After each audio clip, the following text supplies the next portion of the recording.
Assalamualaikum warahmatullahi wabarakatuh. Perkenalkan, nama saya Nur Hasanah dengan NPM 0371181183. Nah, di sini saya akan menjelaskan tentang model-model pembelajaran dan langkah-langkahnya. Nah, di sini saya akan menjelaskan model example non-example. Merupakan model pembelajaran yang menggunakan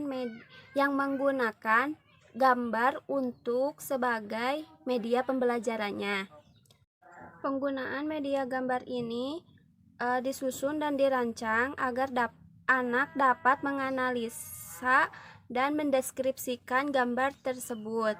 Nah, lalu langkah-langkahnya yaitu 1. Guru mempersiapkan gambar-gambar sesuai dengan tujuan pembelajaran. 2. Guru menempelkan gambar-gambar atau menayangkan melalui OHP. Yang ketiga, guru memberikan kesempatan petunjuk kepada peserta didik untuk memperhatikan atau cara menganalisa gambar tersebut. Yang keempat, melalui diskusi kelompok 2 atau 3 orang siswa. Lalu hasil diskusi dari analisa tersebut ditulis dalam kertas. Dan setiap kelompok diberikan kesempatan membacakan hasil diskusinya. Kelima, mulai dari komentar atau hasil diskusi siswa, guru mulai menjelaskan materi sesuai tujuan yang diinginkan. Dan terakhir ada kesimpulan. Model yang kedua ada picture and picture. Adalah suatu metode yang menggunakan gambar yang dipasangkan secara berurutan menjadi urutan yang logis. Lalu langkah-langkahnya itu guru menyampaikan kompetensi yang ingin dicapai. Kedua, menyajikan materi sebagai pengantar. Yang ketiga yaitu guru memperlihatkan gambar-gambar yang berkaitan dengan materi. Keempat, guru memanggil secara bergantian untuk memasangkan gambar-gambar menjadi urutan yang logis. Yang kelima, guru bertanya alasan pemikiran urutan gambar tersebut. Yang keenam, dari alasan gambar tersebut, guru memulai menanamkan konsep sesuai dengan kompetensi yang ingin dicapai. Lalu yang terakhir, ada kesimpulan. Yang ketiga ada model pembelajaran Numbered Head Together yang sering disebut NHT. Nah, menurut Muhammad Nur 2005, model pembelajaran Numbered Head Together ini yang disebut NHT pada dasarnya merupakan sebuah variasi diskusi kelompok dengan ciri khasnya. Guru hanya menunjuk seorang siswa untuk mewakili kelompoknya tanpa harus diberitahu terlebih dahulu siapa yang akan mewakili kelompok tersebut. Lalu ada langkah-langkahnya yaitu 1. Siswa dibagi dalam kelompok dan setiap siswa dalam kelompok memiliki nomor yang berbeda. Kedua, guru memberikan tugas dan masing-masing kelompok mengerjakannya. Ketiga, kelompok mendiskusikan jawaban yang benar dan memastikan setiap anggota kelompok dapat mengetahui jawabannya masing-masing. Lalu, guru memanggil salah satu nomor siswa dengan nomor yang dipanggil melaporkan hasil kerjasama mereka. Lalu, tanggapan dari teman yang lain, kemudian guru menunjuk nomor yang lain. Lalu pada langkah terakhir yaitu ada kesimpulan. Untuk model pembelajaran selanjutnya akan dilanjutkan oleh Wulan Agustina. Selanjutnya kita akan membahas mengenai cooperative script. Cooperative script adalah model belajar di mana siswa bekerja berpasangan dan bergantian peran sebagai pembaca atau pendengar dalam mengintisarikan bagian-bagian yang dipelajari. Langkah-langkahnya adalah guru membagi siswa secara berpasangan. Guru membagikan wacana atau materi kepada setiap siswa untuk dibaca dan membuat ringkasan. Guru dan siswa menetapkan siapa yang pertama berperan sebagai pembicara dan siapa yang berperan sebagai pendengar.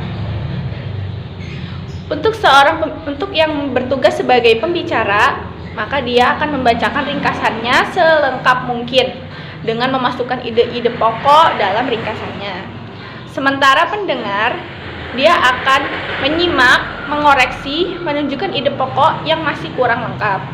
Setelah itu membantu mengingat atau menghafal ide-ide pokok dengan menghubungkan materi sebelumnya dengan materi yang lainnya. Setelah itu bertukar peran. Semula sebagai pembicara ditukar menjadi pendengar atau sebaliknya. Setelah selesai, guru dan siswa melakukan kesimpulan secara bersama-sama dan yang terakhir adalah penutup. Selanjutnya ada model kepala bernomor. Model kepala bernomor berstruktur adalah sebuah model belajar di mana para siswa dibentuk menjadi beberapa kelompok kecil dan diberikan nomor. Masing-masing nomor siswa tersebut diberikan tugas yang tidak sama. Dan nantinya setiap siswa yang nomornya sama dapat bergabung dengan kelompok lain untuk melakukan kerjasama. Langkah-langkahnya yang pertama, siswa dibagi dalam kelompok. Setiap siswa dalam setiap kelompok mendapatkan nomor. Penugasan diberikan kepada setiap siswa berdasarkan nomor yang didapat. Setelah itu, guru bisa menyuruh kerjasama antar kelompok. Siswa disuruh keluar dari kelompoknya dan bergabung bersama beberapa siswa bernomor sama dari kelompok lain. Dalam kesempatan ini, siswa dengan tugas yang sama bisa saling membantu atau mencocokkan hasil kerjasama. Selanjutnya, laporkan hasil dan tanggapan dari kelompok yang lain, dan yang terakhir adalah kesimpulan. Selanjutnya ada STAD. STAD adalah salah satu tipe pembelajaran kooperatif yang paling sederhana. Siswa ditempatkan dalam tim belajar beranggotakan 4 orang yang merupakan campuran menurut tingkat kinerjanya, jenis kelamin, dan suku. Langkah-langkahnya yang pertama, guru membuat kelompok beranggotakan 4 orang secara heterogen atau campur. Yang kedua, guru menyajikan pelajaran. Yang ketiga, guru memberikan tugas kepada kelompok untuk dikerjakan oleh anggota-anggota kelompok. Anggota yang tahu menjelaskan pada anggota lainnya sampai semua anggota dalam kelompok itu mengerti. Setelah itu, guru memberikan kuis atau pertanyaan kepada seluruh siswa. Pada saat menjawab kuis, tidak boleh saling membantu. Setelah itu, memberikan evaluasi dan kesimpulan. Untuk selanjutnya, ada metode jigsaw. Jigsaw adalah teknik pembelajaran kooperatif di mana siswa memiliki tanggung jawab lebih besar dalam melaksanakan pembelajaran. Langkah-langkahnya yang pertama, siswa dikelompokkan ke dalam 4 anggota tim. Kedua, tiap orang dalam tim diberi bagian materi yang berbeda. Ketiga, tiap orang dalam tim diberi bagian materi yang ditugaskan. Yang keempat, anggota dari tim yang berbeda yang telah mempelajari bagian atau subbab yang sama bertemu dalam kelompok baru atau kelompok ahli untuk mendiskusikan subbab mereka. Yang kelima, setelah selesai diskusi sebagian tim ahli, tiap anggota kembali ke kelompok asal dan bergantian mengajar teman satu tim mereka tentang subbab yang mereka kuasai, dan tiap anggota lainnya mendengarkan dengan sungguh-sungguh. Selanjutnya, tiap tim ahli mempresentasikan hasil diskusi, guru memberikan evaluasi, dan yang terakhir adalah penutup. Selanjutnya, saya di sini akan membahas mengenai model pembelajaran mind mapping. Model pembelajaran mind mapping atau disebut juga dengan peta pikiran. Mind mapping merupakan metode kreatif yang memudahkan peserta didik dalam mengingat informasi. Catatan yang dibuat membentuk sebuah pola gagasan yang saling berkaitan dengan topik utamanya berada di tengah, sedangkan subtopiknya diperinci menjadi cabang-cabang. Cabang-cabang bisa dikembangkan lagi sampai ke materi yang lebih kecil. Berikut langkah-langkah penggunaan model pembelajaran mind mapping atau peta pikiran diterapkan di sekolah dasar. Langkah pertama, guru menyampaikan kompetensi yang akan dibahas. Langkah kedua yaitu guru mengemukakan konsep permasalahan yang akan dibahas oleh siswa. Selanjutnya, guru membentuk sebuah kelompok yang terdiri dari 2-3 orang. Langkah berikutnya, setiap kelompok mencatat hasil jawaban alternatifnya dibuat dalam bentuk mind mapping. Kemudian setelah itu mengemukakan hasil diskusinya di depan kelas. Langkah yang terakhir yaitu peserta didik diminta untuk membuat sebuah kesimpulan dari hasil diskusinya. Model pembelajaran selanjutnya yaitu problem based learning. Problem based learning atau disingkat dengan PBL merupakan model pembelajaran yang menggunakan masalah sebagai langkah awal dalam mengumpulkan dan mengembangkan pengetahuan peserta didik. Melalui proses kerja kelompok yang membutuhkan penyelesaian masalah secara nyata sehingga peserta didik dapat berpartisipasi aktif dalam kegiatan pembelajaran.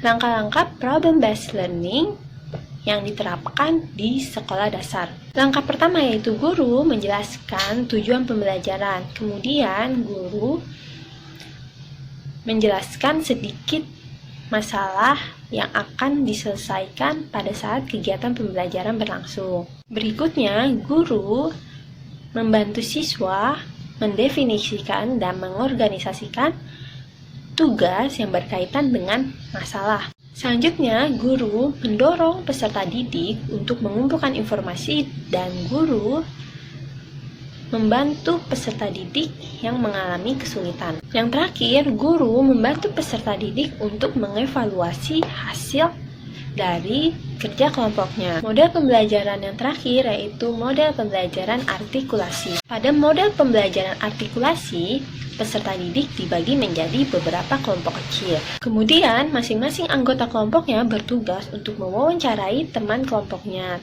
tentang materi yang telah dibahas. Langkah-langkah penerapan model pembelajaran artikulasi di sekolah dasar. Langkah yang pertama yaitu menyampaikan tujuan pembelajaran yang akan dicapai oleh peserta didik. Langkah kedua yaitu guru menjelaskan materi yang akan dibahas.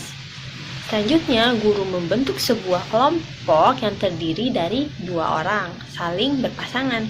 Selanjutnya yaitu guru meminta pasangan itu untuk menceritakan kembali materi yang telah dijelaskan oleh guru. Kemudian pasangannya mendengarkan sambil mencatat hal-hal apa saja yang sudah dijelaskan oleh pasangannya. Kemudian berganti peran. Begitu pula dengan kelompok lainnya. Siswa secara bergiliran menyampaikan hasil wawancaranya bersama dengan teman pasangannya. Yang terakhir, guru menjelaskan kembali materi yang sekiranya belum dipahami oleh peserta didik lainnya, dan guru memberikan kesimpulan dari kegiatan pembelajaran. Sekian dari kelompok kami, kurang lebihnya mohon dimaafkan. Wassalamualaikum warahmatullahi wabarakatuh.